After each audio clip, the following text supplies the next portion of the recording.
As we attempt to acknowledge how incredible you are, we become speechless at the thought of your name. Whoa.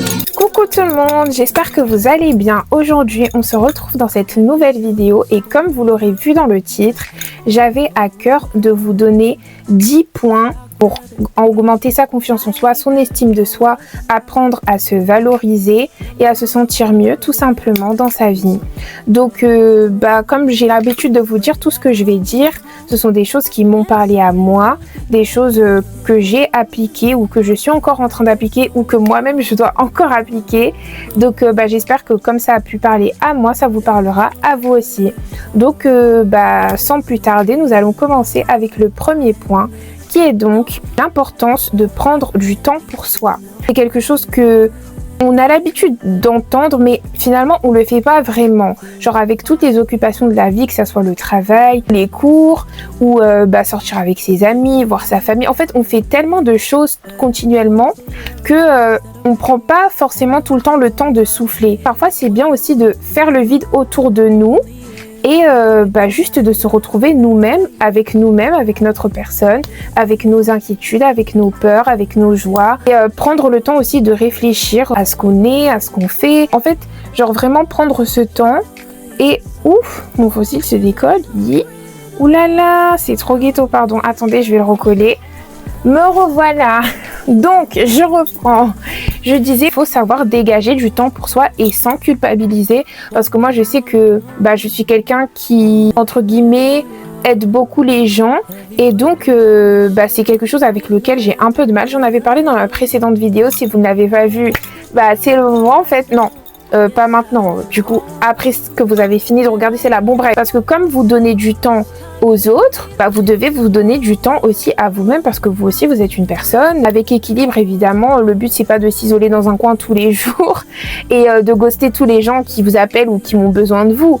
Non, mais en fait juste avoir cette conscience de dégager ce temps en fait, de temps en temps, pour faire le point, pour souffler, pour se détendre, je sais pas, mais juste en fait le principe de prendre un temps pour soi, c'est quelque chose qui je trouve on ne fait pas assez. Donc voilà pour le premier point. Ensuite, le deuxième point qui va un peu avec le premier, c'est apprendre à apprécier sa propre compagnie. Apprécier sa propre compagnie, mieux vaut être seul que mal accompagné, etc., etc. On connaît, mais est-ce que finalement on l'applique vraiment?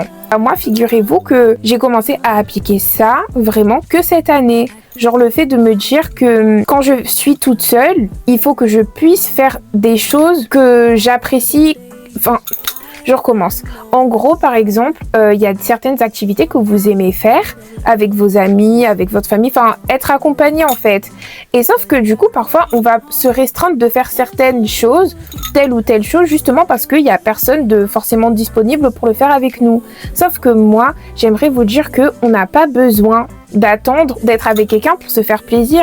S'il y a une activité que tu kiffes et que tu aimerais trop faire et que personne n'est disponible pour le faire, c'est peut-être ton signe pour commencer à faire des activités qui te plaît en solo. Et ça, c'est quelque chose que je sais pas. En fait, nous, la jeunesse, on est assez... comme on est en train de se construire, les interactions, c'est hyper important. Et donc, faire des choses tout seul, c'est un peu mal vu selon certains âges. Bon, après, moi, j'ai 24 ans, donc ça y est, la maturité, tout ça, je sais que... Enfin, voilà. Mais je sais que quand j'étais plus jeune, être vue toute seule, faire des choses toute seule, certaines choses, c'était vraiment impossible. Et genre, on te voyais un peu bizarre si tu faisais certaines choses toute seule. Genre, je sais pas, par exemple, aller au McDo, enfin, genre, moi manger toute seule au McDo, c'était impossible. Genre, je le faisais jamais et j'y pensais même pas parce que pour moi, c'était non.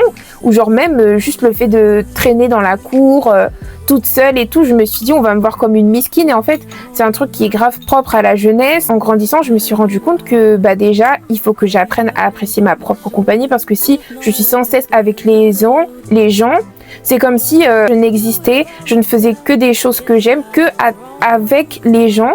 Et moi, toute seule, c'est... toute seule, ça sert à rien. Genre, alors qu'en vrai, ça n'a aucun sens. Donc, si tu avais envie de partir en voyage et que personne n'est disponible, c'est peut-être ton signe pour te faire ton premier voyage solo. Si tu avais envie d'aller goûter sur un nouveau restaurant qui vient d'ouvrir et que personne n'est disponible, vas-y toute seule en fait, vas-y tout seul. Et ça te permet aussi vraiment de apprendre à apprécier ta propre compagnie, ne pas fuir, parce que je sais que c'est un truc aussi que on peut faire parfois avec nos interactions, etc. Et comme fuir d'être tout seul parce qu'on veut pas se retrouver seul avec nous-mêmes, mais c'est justement important de le faire parce que nous-mêmes, on est la personne qui va nous accompagner tout au long de notre vie. Donc si on s'entend pas avec nous, c'est problématique en fait. Donc vraiment, apprendre à être heureux, à se faire plaisir dans les activités, qu'on soit accompagné ou non, c'est hyper important et ça permettra aussi de remonter son estime de soi, de mieux se traiter, de se faire plaisir, d'être à l'écoute de nous-mêmes. Donc je pense que c'est hyper important. Et troisième point, apprendre à se traiter avec bienveillance. C'est quelque chose d'assez, je sais pas, subtil parce que en fait, on va pas forcément remarquer quand genre on se traite pas hyper bien. Genre moi par exemple, je suis quelqu'un, j'avais une faible estime de moi. Je dis j'avais parce que bien qu'aujourd'hui je suis pas non plus ici, je sais que ça va venir par la grâce de Dieu. Donc voilà, j'avais tendance à beaucoup vouloir aider les autres justement pour fuir le fait que moi-même ça allait pas. Et donc c'était pas bienveillant de ma part parce qu'en fait c'est comme si je me négligeais. Et donc en fait c'est vraiment cette idée de... En fait, la bienveillance que tu manifestes envers les autres doit être la même que tu manifestes envers toi. Par exemple, disons, t'as un petit problème, je sais pas, t'as souvent des maux de tête. On te dit d'aller chez le médecin pour ça et tout, mais toi, tu laisses traîner parce que t'as un peu la flemme et tout. Mais si t'as une copine, un copain qui a ce problème, qu'est-ce que tu vas faire? Dans la logique, si tu l'aimes et tu veux qu'il prenne soin de lui, tu vas lui dire mais va chez le docteur et tout, ne néglige pas ça, ça peut être grave, etc. Et c'est la même chose que tu dois faire pour toi en fait. Ce que tu fais pour les autres, tu dois aussi le faire pour toi. Et ce que tu fais pour toi, tu peux aussi le faire pour les autres. En fait, c'est comme ça, on va dire, genre. Du coup, toi aussi, tu es humain, toi aussi, tu comptes, toi aussi, tu es important. Tu mérites de recevoir la même douceur, le même amour que tu offres aux autres. Donc, n'oublie pas ça et prends soin de toi, en fait. Ensuite, le 5e point, ça va un peu avec le point de apprécier sa propre compagnie, faire des activités, etc. C'est apprendre à se faire plaisir sans occasion particulière. Donc là, attention, je dis pas one life, on achète tout et n'importe quoi, on tape dans son épargne, on s'endette, je sais pas quoi, non. Mais genre, je parle peut-être des choses un peu, des petites choses simples et après même si vous faites des one life, franchement libre à vous. Bon, moi je suis pas là pour vous encourager à faire n'importe quoi. Bon bref, en soi si on veut faire plaisir aux autres, on doit se faire plaisir à nous-mêmes et donc pas besoin d'attendre que ça soit notre anniversaire, que ça soit Noël ou je sais pas quoi. Genre s'il y a des petites choses simples dans la vie de tous les jours qui te font plaisir, prendre le temps d'avoir des petites attentions envers toi-même. Donc voilà pour ce point. Le 6e point, c'est savoir reconnaître son évolution. S'asseoir et faire le point, de se dire il y a quelques temps comment j'étais, comment je suis aujourd'hui, comment je voudrais devenir et savoir se positionner pour identifier son évolution et savoir aussi apprécier l'évolution justement. Parce qu'on est sans cesse dans la recherche du meilleur, de la croissance, etc. Mais parfois, c'est quand même important de s'arrêter, de regarder derrière nous, savoir célébrer aussi ça, les petites victoires, toutes les petites choses qu'on peut faire qui nous paraissaient difficiles et que maintenant on arrive à faire, savoir les reconnaître, savoir les apprécier et savoir aussi se féliciter. Et ça, c'est très encourageant pour continuer du coup dans notre lancée, que ça soit... Peu importe dans quel domaine de ta vie, que ce soit pour le travail, si tu visais un certain poste, que ça soit, je sais pas, perdre du poids ou prendre du poids, je sais pas, il y a plein de secteurs, etc. Très important de savoir apprécier son évolution. Ensuite, savoir dissocier notre valeur de la valeur que les autres nous donnent. C'est-à-dire que ça, c'est beaucoup lié au regard des gens, en fait. Savoir se dire qu'on existe en dehors du regard des autres. Genre, on n'est pas juste à travers le regard des autres. On n'est pas juste une copine, on n'est pas juste une fille, on n'est pas juste une sœur, on est quelqu'un à part entière de tout ce qu'on peut être vis-à-vis des autres. Et donc, à ce titre-là, pareil pour notre valeur. On n'est pas juste important parce qu'on est important pour telle personne. On n'est pas juste un moins que rien parce que telle personne pense qu'on est un moins que rien. En fait, savoir vraiment prendre de la distance entre ce qu'on est dans la vie des gens et ce qu'on est réellement en fait, parce que ce qui compte du coup ce n'est pas forcément ce que les gens disent de nous, quelle valeur ils posent sur nous, mais c'est vraiment pour moi en l'occurrence comme je suis chrétienne, ce que Dieu dit de moi. Je sais que Dieu il n'est pas un homme pour mentir et donc tout ce qu'il dit est la vérité. Donc ce qu'il dit de moi c'est que je suis une créature merveilleuse, que j'ai été créée à son image, etc. Et je crois en ce que Dieu dit et donc je crois aussi que ce qu'il dit à propos de moi est vrai. Et donc vraiment choisir de prendre le recul avec tout ce qu'on est à travers les autres pour savoir se focus sur ce qu'on est vraiment, ce qu'on est dans la réalité et ce qu'on doit être tout simplement. Quelque chose qui peut aider pour la confiance en soi et l'estime de soi, c'est apprendre à se parler. Comme je suis là en train de vous parler, peut-être quand on est entouré de personnes, c'est un peu bizarre et tout, mais genre peut-être quand vous vous retrouvez tout seul, je sais pas, il y a personne chez vous, quand vous, je sais pas, vous vous baladez ou quelque chose, que ça soit dans votre tête ou à haute voix, se parler. T'es une personne, donc tu peux discuter avec toi-même aussi, donc vraiment ça aussi c'est quelque chose qui aide parce que ça permet aussi d'extérioriser et certaines choses qu'on garde à l'intérieur prennent de l'ampleur et tout, alors que quand on les extériorise, ça permet de calmer le jeu, d'être moins aussi dramatique, dédramatiser les choses, cultiver un dialogue intérieur et qui soit positif aussi, genre si vous êtes en train de faire quelque chose, tu te dis oui bon c'est difficile mais je vais y arriver. En fait, toutes ces choses vont permettre que ça va vous conditionner à ce que vous voulez faire, alors que si vous dites je suis trop nulle, je vais jamais y arriver, ouais, on n'y arrivera jamais en fait. Je suis pas dans les délires de loi de l'attraction, etc. Toutes ces choses. Mais moi, en tout cas, dans le point de vue biblique, je sais que la vie et la mort sont au pouvoir de la langue.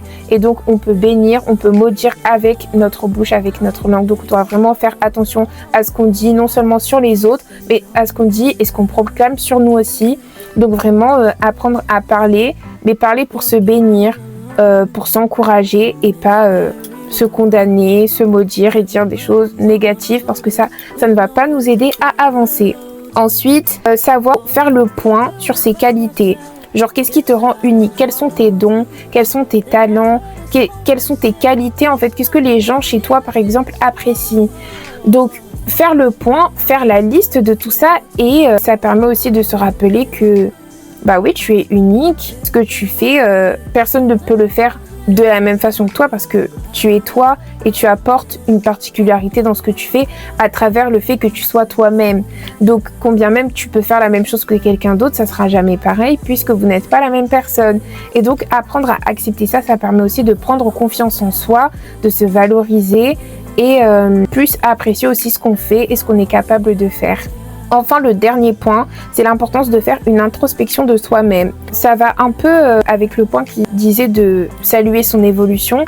Donc oui, en fait, apprendre à réfléchir, peut-être à écrire, à extérioriser, je sais pas, que ça soit de faire une vidéo, que ça soit d'écrire dans un carnet, écrire une chanson, je sais pas comment vous voulez extérioriser, mais en fait, faire une inspection de soi-même. Genre, voir qu'est-ce que t'aimes, voir qu'est-ce que t'aimes pas, voir tes réactions, je sais pas, quand tu es dans des interactions avec des gens, analyser comment tu réagis, te demander pourquoi tu réagis comme ça, pourquoi tu réagis d'une certaine manière face à certaines choses. En fait, vraiment réfléchir à notre comportement, à ce qu'on fait, à nos échanges, à nos interactions, tout ça pour pouvoir identifier s'il y a des lacunes, s'il y a des choses qui ne vont pas. Moi, par exemple, à travers des situations que j'ai vécues, j'ai identifié que j'avais de la dépendance affective, que j'avais une faible estime de moi-même, que j'avais pas trop confiance en moi, etc.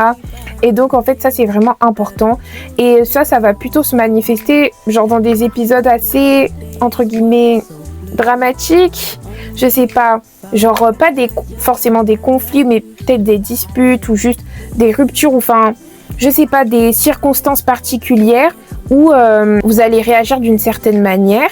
Et parfois, demandez-vous pourquoi vous avez réagi comme ça.